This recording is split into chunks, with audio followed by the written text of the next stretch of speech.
Good morning, student. This topic is for 12th class student. Yesterday we completed Indigo chapter. Explanation of the chapter. Today we'll discuss exercise question of this chapter. The first question is strike out what is not true in the following. Is a statement are given. So tell which is not true. जो सच नहीं है, जो सही नहीं है. Rajkumar Shukla was a sharecropper, a politician, delegate or a landlord, which is not true. He was not a politician, it's also false. And he was not a landlord also, that is also false. Both are false. Rajkumar Shukla was poor, physically strong, illiterate. Yes, he was poor, he was illiterate, he was not physically strong. This is false. Okay. Why is Rajkumar Shukla described as being resolute? Rajkumar Shukla का जो description है यहाँ पे उसको एक रिसोल्यूट मतलब एक बहुत ही डिटरमाइंड पर्सन क्यों कहा गया है? So because student you read chapter and Rajkumar Shukla was a very poor farmer of Champaran, you know. So the poor peasants of his area were being exploited by the British landlords. So he wanted that Gandhi should fight against that injustice, and he met Gandhi ji at the Lucknow session. So Shukla accompanied Gandhi wherever he went and repeated his request. तो जहाँ भी गए गांधी जी उनका पीछा किया शुक्ला ने, and he even went to Gandhi's ashram at Ahmedabad also, and he went to Calcutta also. So Gandhi was impressed by his determination and finally went with him to Champaran. So this Rajkumar Shukla was a resolute man. वो बहुत ही दृढ़ संकल्प वाला व्यक्ति था. Next question, why do you think the servants thought Gandhi to be another peasant? Why do you think, आप ही क्यों सोचते हैं कि नौकरों ने गांधी को दूसरा किसान क्यों समझा था उसको? Do you know the answer? Because in Patna Rajkumar Shukla to Gandhi to the house of Rajendra Prasad, who later became the first president of India. So at the time Rajendra Prasad was not at home. So servants knew Rajkumar Shukla as he often visited their masters. So they thought that Gandhi was also a peasant. Next question, list the places that Gandhi visited between his first meeting with Shukla and the arrival of Champaran. Student, do you know Rajendra meet Gandhi in Lucknow, उनसे लखनऊ में मिले थे, and from there Gandhi went to Kanpur. फिर वहाँ से वो कहाँ चले गए? कानपुर चले गए. And Shukla went with him also. So after the Gandhi return to his ashram at Ahmedabad, Shukla visited Gandhi also, and from the Gandhi visit Calcutta. फिर वहाँ से कलकत्ता विजिट किया. Shukla came also there. Gandhi and Shukla boarded a train for Patna, और पटना के लिए ट्रेन में बोर्ड हो गए थे. बोर्ड मीन्स ट्रेन में सवार होना. Then he came to Muzaffarpur. From there he went to Motihari. Finally he came to Champaran. So these were the places that Gandhi visited between his meeting with Shukla. Next question is, why did the peasants pay the British landlords as rent?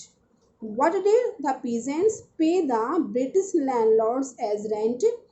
What did the British now want instead and why? What did the British now want instead and why? What would be the impact of synthetic indigo on the price of natural Indigo?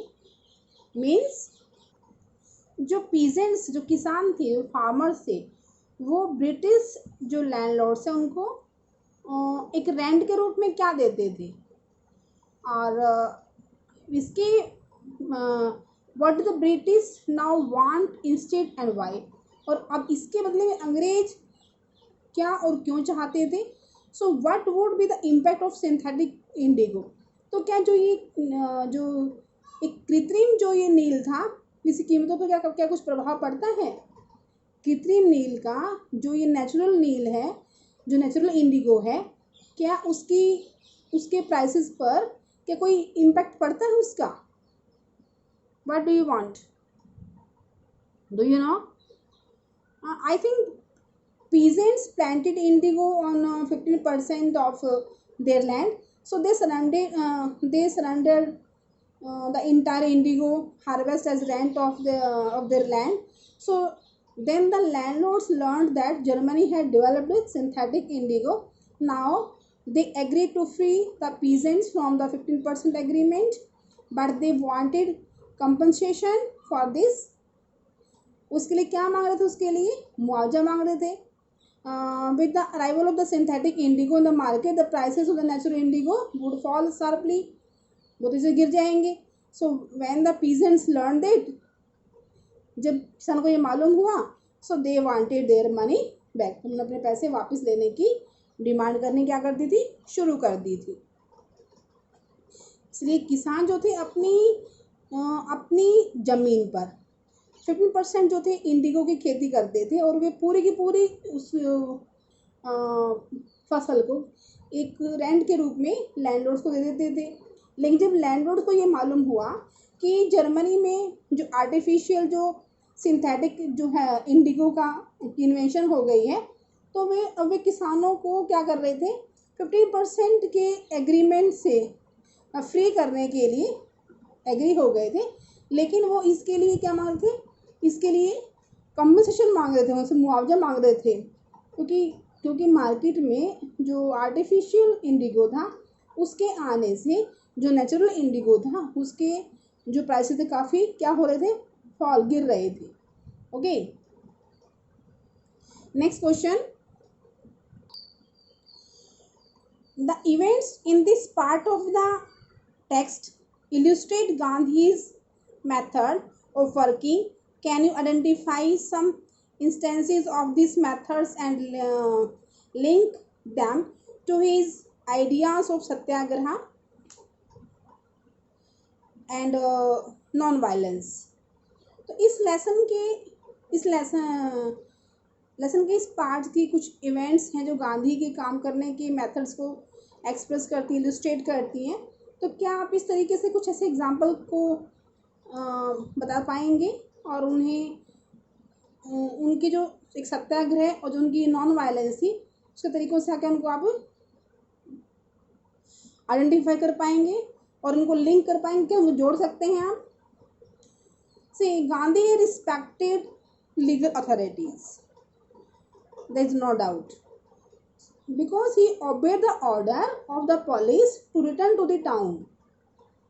उन्होंने उस obey किया था order को कि वो town में return हो जाएं, but for the shake of natural justice and human values, लेकिन जस्टिस के लिए और ह्यूमन मॉरल्स के लिए he could deny the authorities. So he received an official order to leave Champaran at once. So Gandhi declared that he would not obey that order, but he believed in non-violence. So when the big crowd surrounded the court, he pacified the people, and but he did not admit defeat. लेकिन उन्होंने अपनी हार नहीं मानी थी. So these instances are linked with Gandhi's ideas of satyagraha and non-violence. Next question is a very important question.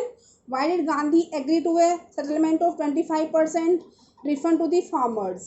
जो गांधी थे वो किसानों के लिए 25% पैसे रिफंड करने के लिए क्यों एग्री हो गए थे? So Gandhi thought that the amount of refund was less important than the fact that the landlords had agreed to surrender a part of their money. तो गांधी सोच रहे थे कि अगर वो पैसा वापसी की जो अमाउंट है इस बात के लिए ज़्यादा इम्पॉर्टेंट नहीं है कि इसके लिए कम इम्पोर्टेंट है कि जो लैंडलॉर्ड्स है वो अपने पैसे का कुछ पार्ट देने के लिए एग्री हो गए हैं। So it was a moral victory for the farmers, ये एक किसानों की एक बहुत ही मॉरल विक्ट्री थी। And the loss of the Prestige for the British landlords, और ये ब्रिटिश लैंडलॉर्ड की एक प्रेस्टीज का सवाल था जो उनकी वो लॉस कर रहे थे, वो लॉस्ट हो गई थी। The peasants learn to be courageous and were free from जो फियर। अब जो फार्मर्स थे उनमें एक हिम्मत बनी और वे डर से बिल्कुल फ्री हो गए थे। So that's why Gandhi agree to the settlement of 25% refund to the farmers, इसलिए गांधी काफी भी एग्री हो गए थे। Last question, how did the episode change the plight of the peasants. इस एपिसोड ने, इस इवेंट ने किसानों की जो एक बहुत ही दयनीय दशा थी, प्लाइट पोजीशन थी, वो कैसे चेंज कर दिया था। तो this episode change the condition of the peasants of Champaran. So they realise that they had legal rights, कि उनके भी कानूनी अधिकार, उनके पास भी कानूनी अधिकार हैं। And they were confident that because they knew that there were people to defend them. उस अब समझ गए थे कि उनके पास उनके रक्षक बैठे हुए हैं। And within a few years the British landlords abandon their state, give up their states. और कुछ ही सालों में क्या हो गया था, जो ब्रिटिश लैंडलॉर्ड थे उन्होंने गिव अप देयर, उनकी जो ज़मीनें थी उसको वापस उनको छोड़ दिया था। And these were given back to the peasants, उनको वापस ये किसानों को मिल गई थी पूरी की पूरी ज़मीनें। And now the peasants were their own masters, अब जो किसान थे अपने खुद के मालिक बन गए थे। So remaining questions we will discuss tomorrow students. So you all read and write all these questions and learn them. Thank you.